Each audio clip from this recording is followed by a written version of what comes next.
नमस्कार दर्शकों, मैं हूं एडवोकेट अलीशा कोहली। स्वागत करते हैं आपका अपने चैनल में कानूनी चर्चा में।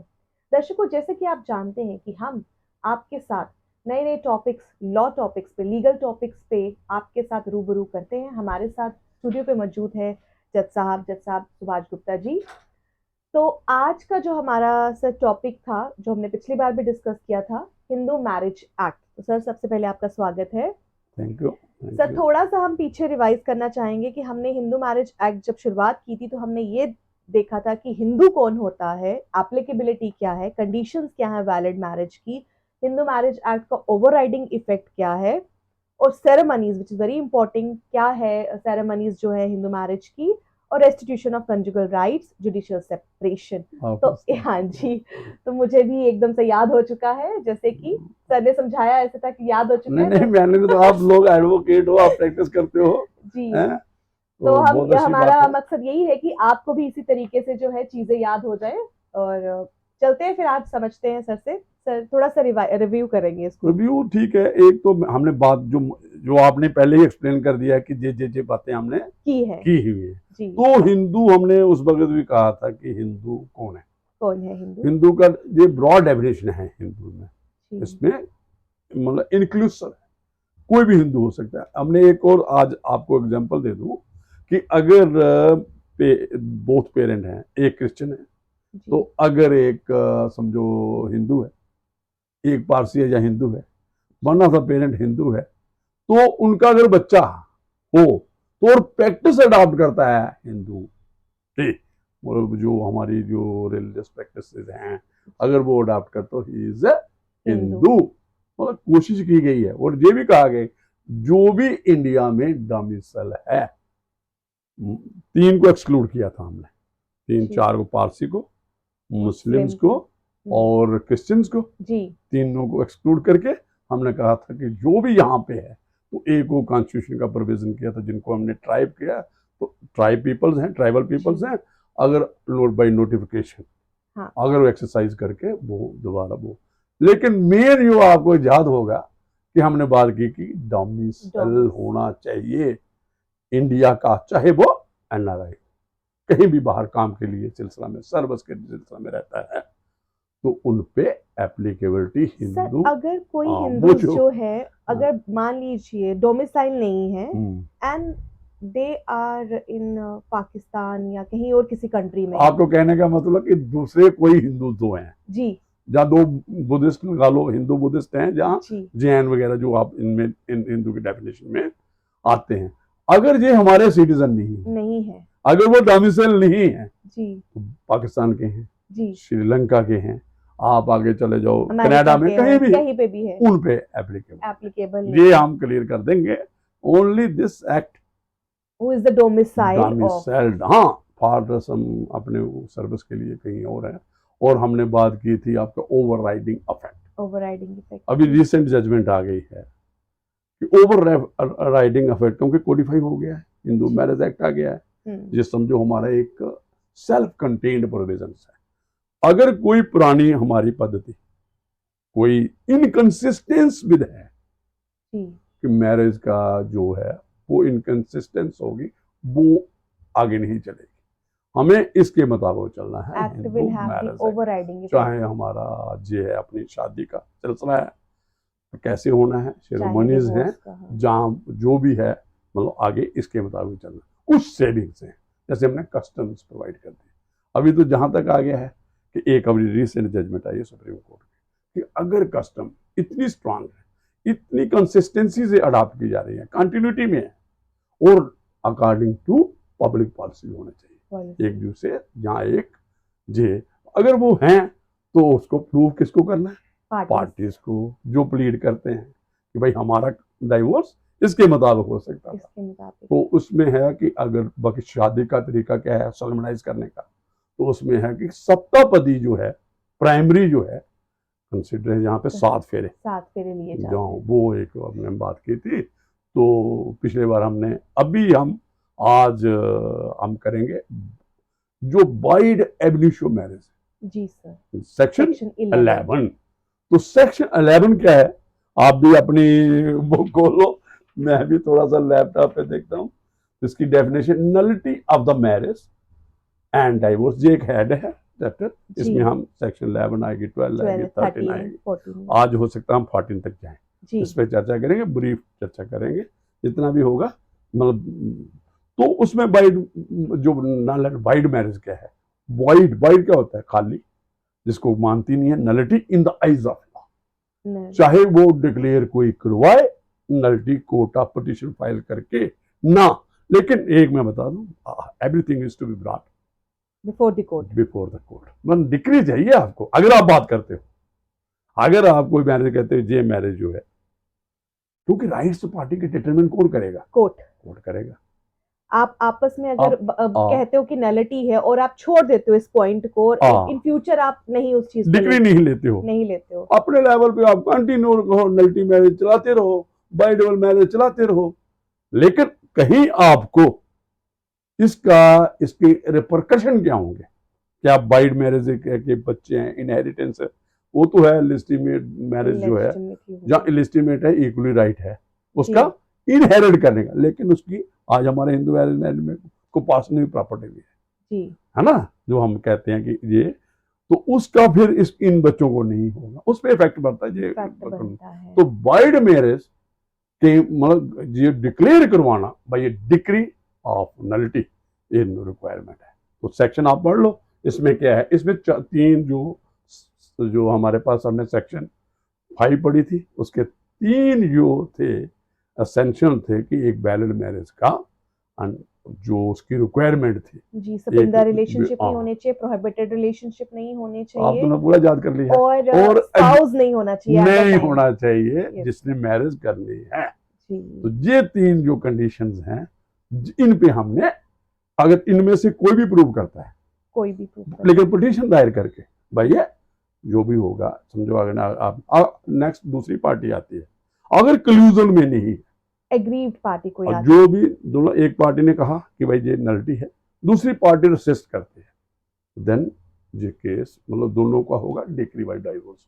कई बार क्या दोनों पार्टी कहती हैं हाँ क्लूसिव है, क्लूसिव, इसमें क्या है, हमारा हिंदू मैरिज एक्ट कहता है क्लूसिव डिक्री नहीं देनी है, नहीं देनी है। आप देख दोगे सेक्शन 23 होगी आई थिंक, तो उसमें क्लूसिव डिग्री ऑफ, हाँ जज को ये रिकॉर्ड करना है कि एग्जिस्टेंस ऑफ ग्राउंड है, ये नहीं कहा, ए ने कहा कि जनाब नलिटी है तो ए, तो कोर्ट उसको बिलीव कर लिया, और बी ने भी कहा जनाब नलिटी है, there should be certain inquiries और प्रूफ, उस जज ने तो जो फाइंडिंग देनी है, ये देख लो, जो भी जजेस काम कर रहे हैं, एडवोकेट काम कर रहे हैं, या कोई भी बात है, कोर्ट ये ऐसे नहीं है, क्लूसिव डिग्री नहीं चलती, कोई किस्म की डिग्री अंडर हिंदू मैरिज। तो हिंदू मैरिज एक्ट ने ये नहीं कहा कि एक ने पिटीशन डाली, दूसरे एडमिट कर ले, तो कोर्ट को अपनी एक्सरसाइज करनी है, इंक्वायरी करनी है कि ये जो बातें कह रहे हैं प्राइमा फेसी या सफिशिएंट बाय प्रीपोंडेरेंस ऑफ प्रोबेबिलिटी, जैसे आपका एविडेंस एक्ट प्रोवाइड करता है, सेक्शन 3 प्रोवाइड करती है, उसमें है ना प्रूव्ड, नॉट प्रूव्ड, डिसप्रूव्ड, तो उसमें थोड़ा करके फिर उसको डिक्री देनी in due course of proceeding. ऐसे नहीं एक ने कहा दूसरे any marriage solemnized after commencement of this act shall be null and void. देखिए ये लफ्ज क्या है, after commencement of this, so far as the marriages which has been performed before this act are valid। जो भी समझो आप, ये जो सेक्शन 11 के नीचे जिसने भी पिटीशन करनी है, वो वाली मैरिजेस होंगी जो सर्मनाइज्ड होगी after commencement of this act.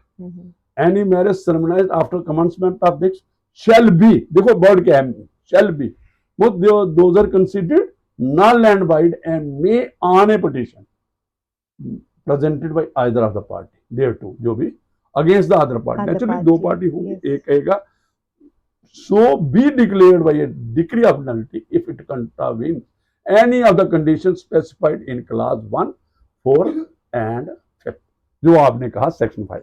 तो पहले आपने कहा सेक्शन वो वही है कि कोई स्पाउस नहीं होना चाहिए, उसकी अगर डाइवोर्स है बाय डिक्री ऑफ डाइवोर्स, देखिए या डेड है, वो एक आपने वो जो उसमें दिया है, इसमें ना, इसमें 3 ही कंडीशन है, वो आप आगे इसको, हाँ वो ठीक है, अच्छा जो क्लास 1 में, हाँ ठीक है, मतलब आपको एग्जिस्टिंग नहीं होना चाहिए, रिलेशनशिप नहीं होना चाहिए। रिलेशनशिप एग्जिस्टिंग नहीं होना चाहिए। डाइवोर्स हो जाए, डेथ है, हाँ। One of the spouse is dead yes. By a decree of divorce. देखो ये वाली जो भी होगा, जो आप ये क्लेम करोगे, ये ना हो कि आप, अगर आपके पास प्रॉपर डिग्री नहीं है, आपकी कस्टम नहीं प्रोवाइड करती है, उस किस्म का डाइवोर्स जो आप कह रहे हो जी।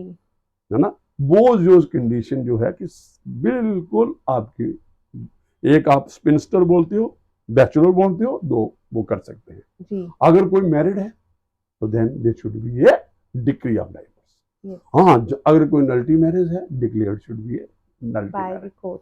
मतलब जो हमने, तो अगर कोई बाइडेबल मैरिज है तो अर्लियर मैरिज जो भी हुई है वो, ये सारी कंडीशन मतलब बिल्कुल देयर शुड बी, इसका मतलब कि और कोई सपोज नहीं होना चाहिए, कोई मैट्रिमोनियल रिलेशनशिप एग्जिस्टेंस में, सबसिस्टेंस में नहीं होना चाहिए जो मैरिज करने जा रहा है और जिसके साथ मैरिज हो रही है, हैदराबाद। ठीक है जी। सर, उसमें इससे मुझे एक बहुत ही इम्पोर्टेंट केस याद आ रहा है कि एक इलाहाबाद हाई कोर्ट में या सेशन जज ने डिक्लेयर कर दिया एक रेप केस में कि ये आपके हस्बैंड नहीं है, दिस इज रेप, क्योंकि they might have married between this पिंदास रिलेशनशिप, प्रोहिबिटेड डिग्री में किया था। तो लड़की ने दावा किया कि ये रेप है, जज ने डिक्लेयर कर दिया, जजमेंट आई ये रेप है, और बीच में एक कहीं लिख दिया गया कि ये जो है पति पत्नी नहीं है, ये रिश्ता जो है रेप है। ठीक है। ठीक है, अब जब वो दूसरी बार शादी करती है तो जो दूसरे पति हैं वो कहते हैं कि शी इज ऑलरेडी मैरिड। तो क्या वो जो जज साहब ने अपनी जो उन्होंने ऑर्डर दिया था उसमें ये लिखा था, क्या वो काफी नहीं देखिए रहेगा? मैं आपको दोबारा वही रिपीट कर रहा हूँ जो मैंने बात कह दी कि बाय ए डिक्री ऑफ जो भी है डाइवोर्स, अर्लियर मैरिज एग्जिस्ट नहीं करना चाहिए। ठीक है ना, अगर बीच में वो वाली बात है आ गई जी। तो फिर सारी वो वही बात होगी, ये कुछ नहीं है। There must be a regular decree of divorce, non existence of, ये जो आप बीच में लिख दिया, किस कारण से लिखा, क्या है, कोई फाइंडिंग दे कोई दी, finding, that is immaterial. Immaterial. और आपको पता है पहले डिक्री के पहले क्या होता है, पहले जजमेंट आती है, जजमेंट आती है, जजमेंट के बाद क्या होती है, डिक्री फॉलो डिक्री। करती है, जैसे आपको सीपीसी में, जी। और यही चीज यहाँ पे लगता है। तो इसलिए किसी क्रिमिनल केस में कोई रेप का था या कोई और था, जहां कोई सिविल प्रोसीडिंग में थी, क्योंकि जो भी अभी ये सेल्फ कंटेन्ड प्रोसीजर है, इसमें प्रोसेस जो अडॉप्ट किया जाएगा हिंदू मैरिज एक्ट में, मैरिज रिलेटेड, तो कोई कहेगा नहीं मैंने सिविल सूट नहीं करवाई है, डिग्री नल एंड वाइड, वो एप्लीकेबल नहीं होगी। कोई डिक्लेरेशन करवाएगा कि मैं डिक्लेयर करवाना चाहता हूँ किसी की हमारे भाई फाइलिंग है suit, that is not applicable, you have to approach the family court. आजकल जब जो भी हिंदू मैरिज एक्ट की पावर्स जिसके पास हैं, तो ये प्रॉपर एक डिक्री ऑफ डाइवोर्स होने चाहिए। ये जो बीच में होता है ना, these are not have no relevance, they are not admissible in as a piece of evidence in rebuttal of the whatsoever is required as per this Hindu marriage act. ये आपका, तो आगे हमारा है section 12 voidable marriage. Voidable marriage, देखिए voidable marriage आपको सीधा word है, वॉइडेबल का क्या मतलब है, at the discretion of the party, और डिस्क्रिशन, अगर ठीक है, अदरवाइज चलती रही मैरिज, चलती रहेगी, वैलिड हो जाएगी, वैलिड हो नहीं जाएगी, लेकिन इसको कोई छेड़ेगा नहीं। हाँ, अगर कोई छेड़ेगा नहीं तो ठीक है, चलती रहे, ठीक है ना। तो नल्टी में जो है वो बिल्कुल ही वो है, इसमें क्या वॉइडेबल क्या होता है, वॉइडेबल में कुछ चीजें खुद आप अलो करते हो, हाँ, अलो करते हो, इससे वो अपना राइट जो रेमेडी है ना आपकी, देखिए वेव ऑफ कर रहे हो स्टैट्यूटरी रेमेडी, जो आपको, मैं आगे आपको ये सारी बातें इसमें ही मिल जाएंगे सेक्शन में आगे। तो जो आपने वेव ऑफ कर दी खुद अपना स्टैट्यूटरी राइट था रेमेडी का, वो नहीं हुआ, आगे मैं पूरा बोलूंगा आप देख, वो फिर वॉइडेबल है एट द, जो रेमेडी अवेल करता है, जो छोड़ देता है वो मैरिज चलती रहती है। तो चलो इसको हम पढ़ेंगे। एनी मैरिज सेरेमनाइज, आप भी देख लो उसमें, बाइदर बिफोर और after commencement of this act, ये बिफोर भी जाता है, यस, उसमें बिफोर नहीं था, उसमें ये बिफोर भी जाता है। तो जो मैरिजेस पहले भी इस एक्ट के हुई हैं उन पे भी एप्लीकेबल है, shall be bindable and may be annulled। देखिए annulled फिर वही है नलिटी भाई की ये डिग्री डिग्री लेनी आप है। नहीं बाइडेबल अनल्टी की डिग्री नहीं है, ठीक है आपकी अनल्ड करवानी है। One of the condition specified in class 1 J नहीं annulled by a decree of nullity on any of the following grounds. ये कौन सी ग्राउंड्स हैं? ये जो आपने ये एक आ गया that the marriage has not been consummating owing to importance of the respondent. मतलब जो प्लीड करता है उसको नहीं, दूसरे को रिस्पोंडेंट होगा। पिटिशनर ने ये प्रूव करना है in due course of law कि he is not competent to have marriage. वो इंपोर्टेंस होगा, he is not a procreation of children नहीं होंगे। बोल वो एक रिस्पॉन्ड किसके हिसाब से करनी है? रिस्पोंडेंट। किसने करना? पिटिशनर ने इंपोर्टेंस। तो वो ये एक ग्राउंड है, क्योंकि मैरिज जो पब्लिक पॉलिसी है, जो हमारे फेथ है, रिलीजियस फेथ हमारा नहीं, किसी का भी लगा लो अगर आपने पूरा, तो वो प्रोक्रिएशन ऑफ चिल्ड्रन तो चाहिए ना।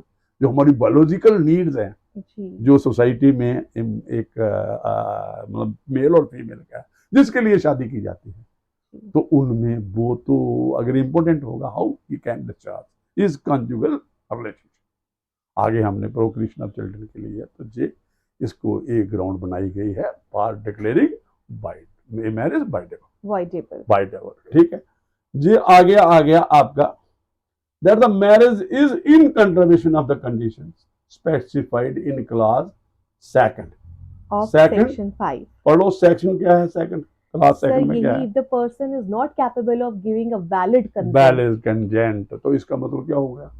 दो तीन चीजें हो सकती हैं। जहां तो वो 18 ईयर्स के नीचे या माइनर है, एज ऑफ मेजॉरिटी नहीं है, तो उसकी भी गिनी जाएगी, is not a competent man. तो एक जो अनसाउंड माइंड है कि उसमें जो इतना है ही नहीं कि he can enter into a marriage, या इंटरमिटेंट उसको जो है वो और जो भी वो डिपेंड्स अपॉन ये ब्रॉड दी गई है डेफिनेशन केस में। तो ये that the consent of petitioner और where the consent of guardian in marriage. ये देखो हमने पिछले किए हैं, मैरिज पिछली भी इंक्लूड की है ना, before commencement of this act. ये गार्डियन वाली अभी तो नहीं है, सेक्शन 6 यस, जो सेक्शन 6 है वो डिलीट हो चुकी है। सब्सिक्वेंट मैरिजेस कोई नहीं लोग करते हैं, चाइल्ड रिस्ट्रेंट मैरिज एक्ट है, इसमें भी लिखा है। लेकिन क्योंकि ये सेक्शन एप्लीकेबल की गई है किसको? जो मैरिजेस बिफोर कमेंसमेंट हो, सो ये वर्ड एडिंग किया कि अगर कहीं गार्डियन की कंसेंट ली थी, हाँ, कोई मैरिजेस अंडर गार्डियनशिप हुई है, तो वो भी अगर वैलिड नहीं है, कंसेंट वैलिड नहीं, तो उसमें भी आप वो लेकिन किसको? देखिए ये किसी के कंसेंट ली गई, आगे बढ़े, was obtained by force और by fraud। फोर्स आप क्या कह सकते हो? किसी को किडनैप किया, किसी लेडी, जब बच्चे को दूसरे बना था उसको फोर्सिबली ऑन गन पॉइंट शादी करवा दी जी, उसकी कंसेंट ले ली, यही है ना। जहां बाय प्लेइंग फ्रॉड आपने कुछ चीजें उसको डिस्क्लोज नहीं की, जैसे आप सर मैं एग्जांपल बता रही थी, one of my client was saying कि madam earlier I was told कि ये ज्वेलरी की शॉप है मेरी, बिल्कुल, और बाद में पता चलता है कि वो उस शॉप पे काम करते हैं। बिल्कुल, तो फिर देखो ये भी एक मिसरिप्रेजेंटेशन, ये ट्रस्ट है ना मैरिज का, कॉन्फिडेंस है। तो जो चीजें डिस्क्लोज है कि और किस्म की बड़ी होती है, कई शादियां क्या होती है, छोटी बहन दिखाते हैं, अगर आपने ये भी देखा होगा, बड़ी वो से शादी करवाते हैं, बड़ी दिखाते हैं, छोटी करते हैं, कोई और दिखाते हैं, ये भी एक मतलब फ्रॉड हुआ है, फ्रॉडुलेंट एक्ट है, मिसरिप्रेजेंटेशन है। तो इन लोग केसेस में भी कंसेंट फ्री नहीं है, ब्लंटरली नहीं है, गन पॉइंट में कर लेते हैं शादी, और भी बड़ी ग्राउंड्स आप बना सकते हो, बहुत ज्यादा जजमेंट्स आपको मिल जाएंगे जहां फोर्स यूज होके कंसेंट ली गई है, और bye adopting fraudulent mode, misrepresentation और फॉल्स आपने कोई प्लीड किया है बात, जैसे आपने कहा, तो वो चीजें जो ज्वेलरी शॉप है आजकल तो बहुत कुछ देखा, ये एम्प्लॉयमेंट में आईपीएस ऑफिसर है, आईएएस ऑफिसर है, तो बीच में पीछे कुछ नहीं तो ये जो चीजें हैं, तो इसमें आप, लेकिन ये जो ग्राउंड्स है ना दोनों फ्रॉड और फोर्स की जो आपने ये, इनको साबित करने के लिए आपको नीचे, और इसका टाइम पीरियड भी है, आगे हम आ जाएंगे जी।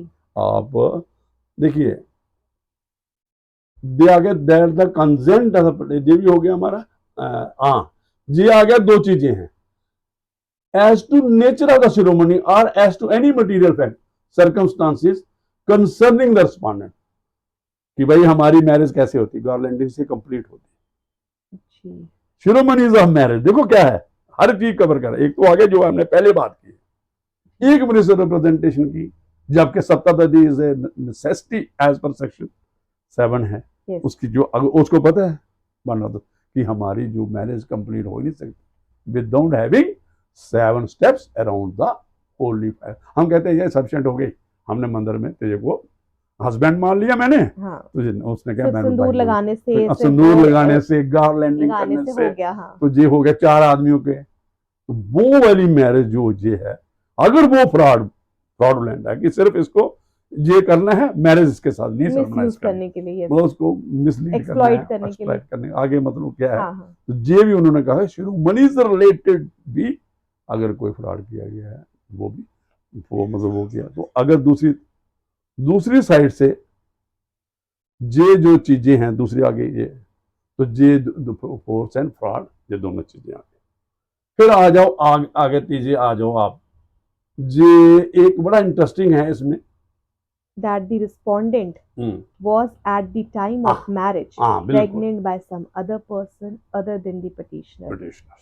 अगर कोई प्रेग्नेंट है, नेचुरली जो हमारा समाज है ये तो नहीं ना अलाउ करता, पब्लिक पॉलिसी अगेंस्ट है, social setup if the party has concealed this fact, हाँ वो आगे आ जाओ ना, ये पहले आप इसलिए इतनी ही बातें हैं कि भाई अगर कोई प्रेग्नेंट है जी तो नेचुरली प्रेग्नेंट कौन होगी, वीमेन को पता है, हाँ। उसके घर वालों को पता है कि शी इज प्रेग्नेंट, आपको सारा वो सिस्टम पता है जो भी एक फीमेल में होता है आफ्टर गेटिंग प्रेगनेंसी और बिफोर प्रेगनेंसी जो भी है, तो अगर उसको पता है तो वो आपकी बात है। आगे वो आना जो आप बोल रहे हैं वो नेक्स्ट इसका आपको पढ़ो, इसमें देखिए अभी ये एक फिर लगा दिया इन्होंने, फिर ये चीजें कंडीशन आप करोगे कंप्लीट तो फिर आप रेमेडी के लिए अवेलेबल होंगे।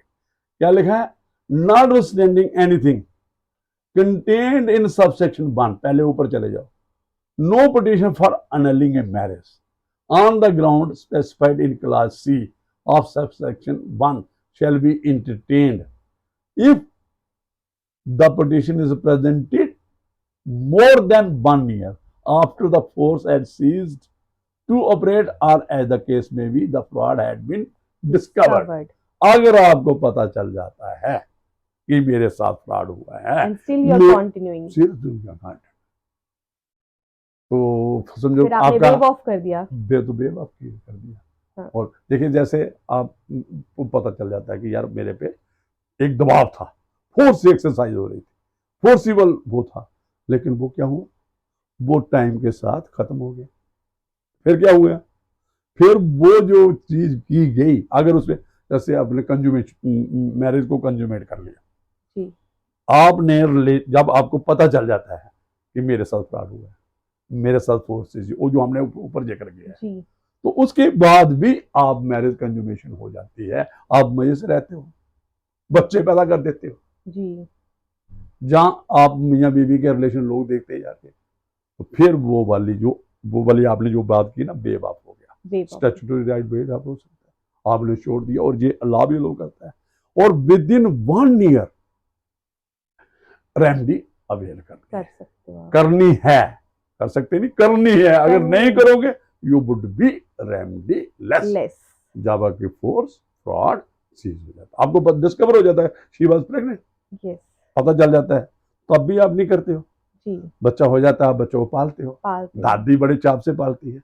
हैं? हाँ। नानी भी उसको उठाती है, बच्चे जो अपने पूरी फैमिली है, तो वो हस्बैंड भी उठाता है, वो समझो एक आपने एक्सेप्ट कर लिया, वो बेवकूफ हो गया। ये भी एक विद इन 1 ईयर जो force the petition has with his or her full consent lived with, देखो आगे जो बात है, with the other party to the marriage as to husband or wife, जो भी होगा, after force has ceased to operate or as the case may be the fraud had been discovered।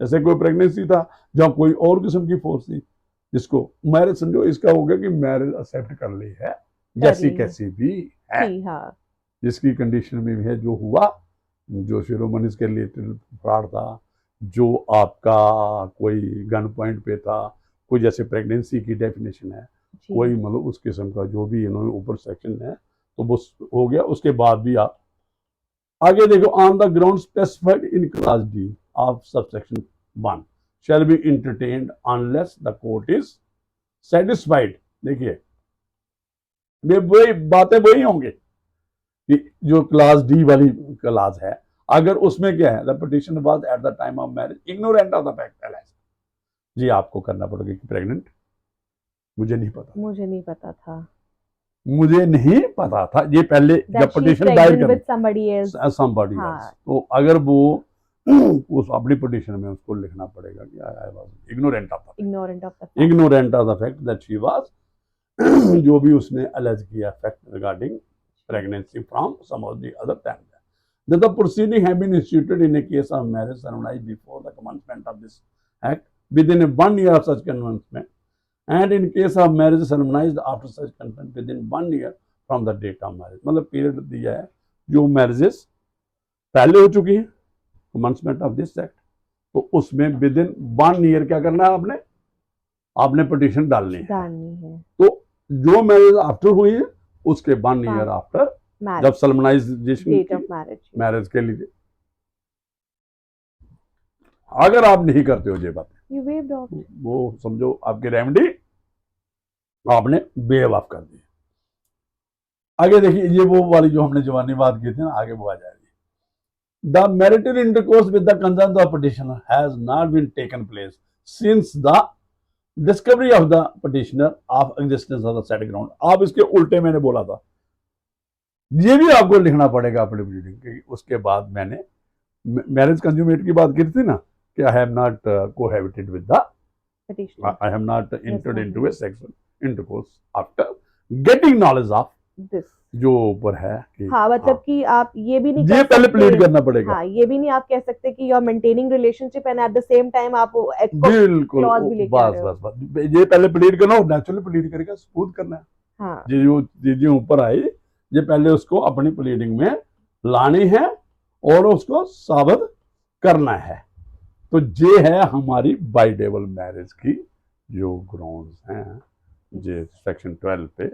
तो किसी को क्वेश्चन, आपके हमारे दर्शकों को कोई भी बात होगी जी या कोई भी बात करना चाहेगा इसमें, we can put a question to us. तो जी हम थोड़ी देर के बाद हम सोच रहे हैं आगे, मैडम भी अब मेरे से मत हो, हम इसको ऑनलाइन भी एक टाइम पे कर लेंगे ये साला, जब सब्सक्राइबर हमारे हमसे ज्यादा तादाद में हमारे से बात करना चाहेंगे, मतलब 1 to 1 लाइव, हम इसके तो साथ लाइव भी हम करने जा रहे हैं। लोगों की क्वेरीज हैं। तो हम अभी डाइवोर्स में होते हैं, जो जिसकी चर्चा जिसके लिए, और जहाँ अमेरिकन कोर्ट्स में, इंग्लैंड कोर्ट, यूरोपियन कोर्ट्स में, जहाँ तो एशियन हमारा तो इससे थोड़ा बचा हुआ है, तो इससे डाइवोर्स की जो तादाद है, लेकिन फिर भी इंडिया में भी और हमारे जम्मू कश्मीर में बहुत लिटिगेशन है। आप छोड़ो, हिंदूज में अभी जो हमारी 2 फैमिली कोर्ट्स है, और मैंने पिछले बार भी कहा था ओवरबर्डन। आप दिल्ली में जाओ और एक एक जो एरिया है ना,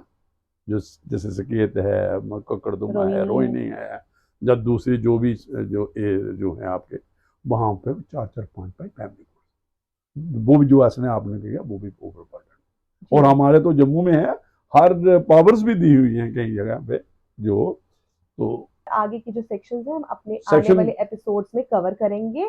तब तक के लिए हमें दीजिए इजाजत, और एक रिक्वेस्ट है कि अगर आपको ये वीडियो अच्छी लग रही हो, इसको सब्सक्राइब करें, इस चैनल को कानूनी चर्चा को लाइक करें, शेयर करें। Thank you. और एक मैडम ये भी है कि ये जो हमारा जो चैनल है फ्री है सब्सक्राइब करने वाले, we are not charging anything from anyone, we are not charging. हाँ ये थोड़ा सा दर्शकों को, हाँ इसमें हम आपसे कोई फीस नहीं ले रहे, कोई सब्सक्रिप्शन फीस नहीं ले रहे, सिर्फ आपके लिए, अपने लिए भी एक नॉलेज जो है हम कर रहे हैं, सबके लिए एक प्रिपेयर करके आ रहे हैं, और आपके लिए हम नॉलेज जो है बांट रहे हैं। तो शेयरिंग इज शेयरिंग, शेयरिंग थोड़ा सा आपको थोड़ा करना पड़ेगा कि बटन दबाना पड़ेगा सब्सक्राइब, यू विल गेट हमारे जो एपिसोड आ रहे हैं हर एक का वो, हाँ you can also, bell icon button है उसको आप दबा दीजिए, ताकि कोई भी नई वीडियो जो आती है आपको सीधा आपको पता चल जाए कि एक वीडियो और अपलोड हो चुकी है हमारे चैनल के थ्रू। थैंक यू एक बार फिर से sir. Thank you madam, thank you.